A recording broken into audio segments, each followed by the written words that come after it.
What's up, everybody, and welcome to the Early Edge. A very happy Tuesday to everybody in the chat. Thanks for being in here. Thanks for hitting the like button. I see you, Rick. I see all the bets from Big Cheesy from Japan. Mark Hood. We've got Ali in there.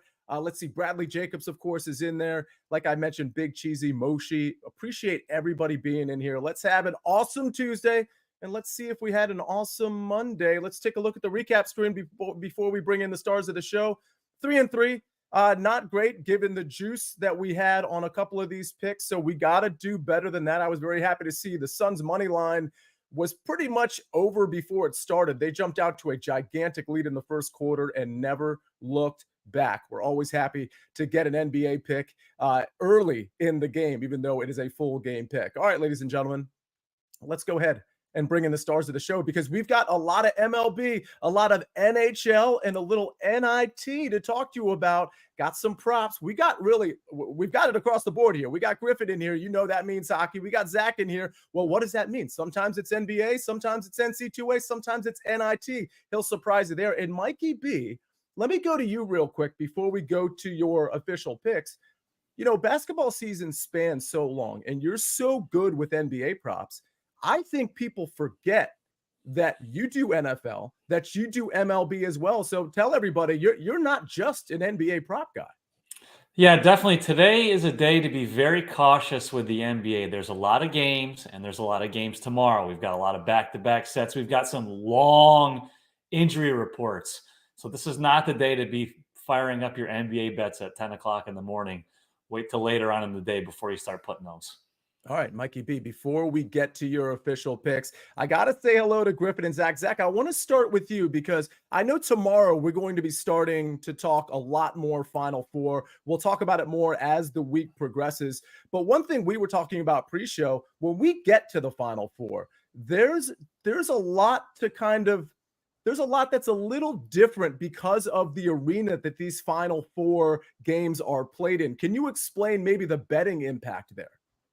Yeah, I see. We're talking the championship here, but we want to remember over the last 9-10 years, these Final Fours are being played in football stadiums so they can draw a higher attendance. And if you look in these championship games, as a result, the totals have been a little bit lower than you would expect. To go back to last year at NRG Stadium, 76-59, with UConn 2 seasons ago at the Superdome in New Orleans, 72-69, North Carolina in that one. And then this is just the second Final Four being played in Glendale State Farm Stadium down there in Glendale. It's not Phoenix. People like to say Phoenix. It's Glendale up there. But the first Final Four played there was 71-65 with North Carolina defeating Gonzaga. So you want to keep in mind that you can look at totals for the championship. It's going to be higher. It's probably going to be UConn and Purdue, and you may want to take the under in that matchup.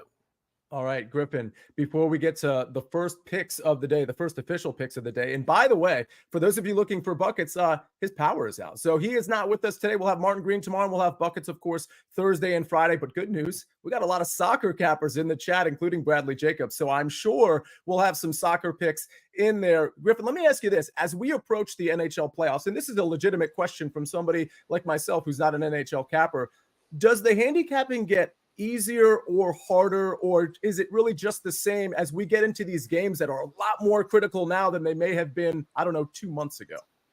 Yeah, it's funny. We were talking about that, me and some buddies last night, actually. I'd say it gets harder right now. The next 2 weeks is a little tough, especially with motivation so varying game to game, team to team. But playoffs, last, first, and second round was the best betting month I've ever had in my life. Wow. I think you sort of find these guys in games 1 and 2, and then you just ride them all series. And some series are going to be high scoring, some are low scoring. You just kind of ride the wave, and it gets a little boring maybe on the research end, but there's nothing boring about winning bets. So I'm hoping what happened last year, we could run it back this year.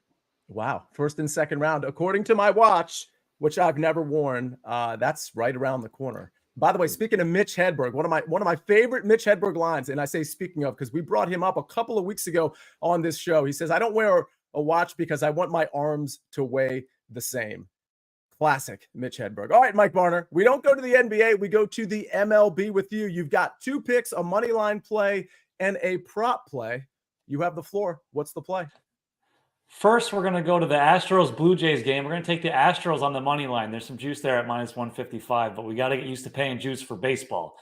The Blue Jays offense has been all or nothing this season. They've played 5 games. In 2 of them, they scored at least 8 runs. And the other 3 games, they scored a total of 3 runs. They were no-hit Monday. That was the Astros' first victory of the season.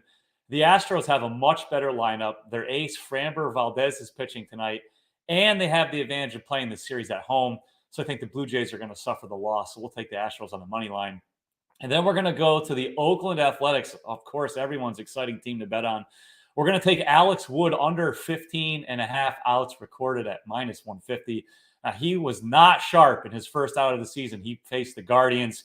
He gave up 6 runs over 3 1/3 innings. He made 29 appearances for the Giants last season. 12 of them were starts. He did not pitch well. 4.33 ERA and a 1.43 whip. He had more than 15 outs in just 1 of his 29 appearances last season. He's likely not going to pitch deep into many games the entirety of this season, let alone the second game. The under is the way to go here against a Red Sox lineup that scored 9 runs against the Athletics on Monday. All right. Like both of the plays. And by the way, update on Ohio storms. Nick Castrucci kind of verifying bad storms here in Ohio today. Really the whole East Coast getting hit with some gray, rough weather. Makes me miss South Florida a bit more. But you're not going to miss your bets if you're a part of BetMGM. New BetMGM customers can sign up today and get up to $1,500 in bonus bets. Just place your first wager of at least $10 and you will receive up to $1,500 instantly if your bet loses with bonus code EDGE. That's EDGE, EDGE. All right, we got to get to a little bit more MLB, some hockey, and some NIT. But before we get there, let's hear a message from our partners. The best couch potatoes come from Pluto TV country. And these taters, they like all sorts of different things. Survivor Channel, Ink Master Channel. If it's got a spaceship in it, I'm probably watching it. 3 channels dedicated to CSI. Whatever mood you're in, it's going to be easy watching. Japan says we want buckets making his picks with the dice. Of course, that was the home run props he was hitting last year. A lot of them were via the dice. So we're going to have to bring that back. Eric David in here saying, hey, everybody smash that like button. We agree, Eric David. Appreciate you saying that. All right. I'm going to hit you with some baseball. Hit you with some NBA yesterday. Tomorrow, we're probably going to get into golf. And by the way, before I even get to my pick, everybody in this chat probably already knows that tonight, at 7 o'clock, we've got the Valero Texas Open Best Bets with me, Patrick McDonald, and Eric Cohen. It's every single Tuesday at 7 p.m., except maybe we'll go a little earlier than normal next week for the Masters preview. That's right, the Masters are next week. But this week, tonight at 7 o'clock, you will not want to miss this show. We give out our head-to-heads, our first-round leaders, our outrights.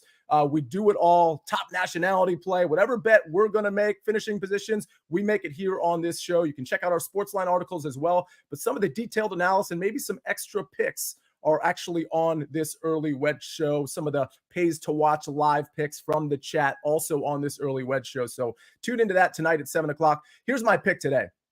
I'm going back to the first 5, folks. We're going to the Diamondbacks first 5 against, wait for it, who are they playing? I know. A-Mags is not on the show, so I can say it out loud and proud. They're playing the Yankees. I'm fading the Yankees. Yes, the Yankees have started out very, very hot, but Cortez is going tonight, and I just don't think Cortez is that great of a pitcher, especially when you match him up, that lefty against the Diamondbacks team that can hit lefties, but you match him up against Zack Gallen. I'm going first 5. I'm relying on Zack Gallen, who I will admit, he looked good his first start, but didn't look amazing. And, granted, last year he got off to a very slow start and then all of a sudden got into the Cy Young conversation. But I very much trust Zack Gallen against the Yankees lineup. It is a great Yankees lineup versus Cortez against going through at least 2 times in the order, going against an Arizona Diamondbacks lineup that I think is very underrated, especially at the top of the order. So give me Zack Gallen and company, first 5, -120 against the vaunted New York Yankees. All right, Bradley Jacobs says first 5 C is back. To be honest with you, I was going to give out a first 5 yesterday that would have hit. It was that early game, was first 5 -0.5 a run. It came in by like a zillion runs. I'm really mad I didn't put it out there. There was rain in the forecast. I didn't even think the game was necessarily going to go. It went, and I'm sorry I didn't put that first 5 in yesterday. Fortunately, we got the Suns anyway. All right. Speaking of sun, speaking of sunny days, sorry for these transitions. I cannot wait for the NHL playoffs. I hope my Washington Capitals make the NHL playoffs. I can't wait to have a couple of futures on a couple of relative long shots, maybe some 7 or 8 seeds, because we know the NHL, anything can happen, especially when you get a hot goalie when you enter the NHL playoffs. And now, today, we have Griffin Carroll to give out a couple of NHL plays. Griffin, you've got the floor, my man. Give out some NHL winners. All right. Yeah. So first play, love the price here on Luke Hughes of New Jersey to go over 2.5 shots at plus 142. Devils are hosting a Penguins team here who have led up the second most shots to defensemen over the last 10 games. And it might be redundant to then say, you look at the last 5, 8 defensemen have hit 3+ shots against Pittsburgh. This is coinciding very nicely with Luke Hughes is starting to shoot again. Last 5 games, 6, 1, 6, 3, and 4. And I'm just asking for 3 today at a hell of a price. So I'm jumping in there. He's averaging 7 attempts his last 5 games. Second play, I've said it before. I'll say it again. I am never going to shy away from plus money and going aggressive with plus money. So the look I'm highlighting here is Mackenzie Weegar of Calgary to record a power play point at plus 350. I played this for a half unit, and while it's not going to be on the recap screen or recap tomorrow, I've also put a half unit on Huberdeau and Sharon Govich to also get a power play point. The reason being is pretty simple here. Anaheim on the road, they are addicted to handing out power plays. They are giving out almost 5 a game over the last month. And that problem is made way worse by the fact that they cannot stop these power plays. Last 8 games on the road, they've let up 20 power play goals, which is leading their penalty kill to be a 53.8%, which is just horrible. Trying to put that in context, typically anything below 79%, that's when I start to look at it as a target. So again, 53.8 is just horrible. And that's aligning nicely here with Calgary is finding some power play scoring groove lately. They got 5 power play goals in their last 4. They've got 6 in their last 4 at home. And it's Weegar, Huberdeau, Sharon Govich. Those are the 3 that are most involved. That's why I like them. But Weegar here, he's got the best price. And he sets up, when they get set up in the zone, he's going to be at the top, moving the puck left and right or throwing the puck at net and just seeing what happens. So I like that role. He's got a power play point in 2 straight. If you want to go safer, his point at on any strength is minus 110, but again at plus 350, I'm going aggressive tonight. All right, going aggressive. Listen, one thing we can rely on with Griffin Carroll, like this is what I love about this show. We're not always concerned about the check marks. We always want the check marks, but we're going to give out plus 350 plays if we see value in them. We're going to give out plus 142 plays if we see value in them. And we understand that in those circumstances, we're not always going to get the check mark like we might give out like a minus 110 play or, an even money play or whatever, minus 125. So Griffin's not afraid of the X. He's wanting the value. We've got a plus 350 play, a plus 142 play. Absolutely love it. By the way, Slick Vic, thank you so much for the advice. We all very much appreciate it. We will take that advice and absolutely run with it. All right, we got to get to 2 SportsLine picks, and then we got to get to Zack Cimini's picks. Some people are asking, Zach, Seton Hall. Well, you're going to the NIT, but I don't know that you're going to Seton Hall. You're going to a team that I like very much as well. But before we get to any of that, one more quick break. A word from our partners. The blackout mystery remains. Welcome to March Madness. Whoa! You just never know in the tournament who is going to shine. Stream March Madness live on any device, anywhere, and be ready for anything. By the way, just to be clear for those of you that are not familiar with first 5 bets, my first 5 bet is first 5 money line, which means what you need to win if you're taking that bet is for Arizona to be up 1. If they're tied at the end of 5 innings, it's going to be a push. And if they're winning, obviously you're going to win the bet. So it's first 5 money line. There will be circumstances where some of us on this show will have first 5 minus a half or first 5 plus a half.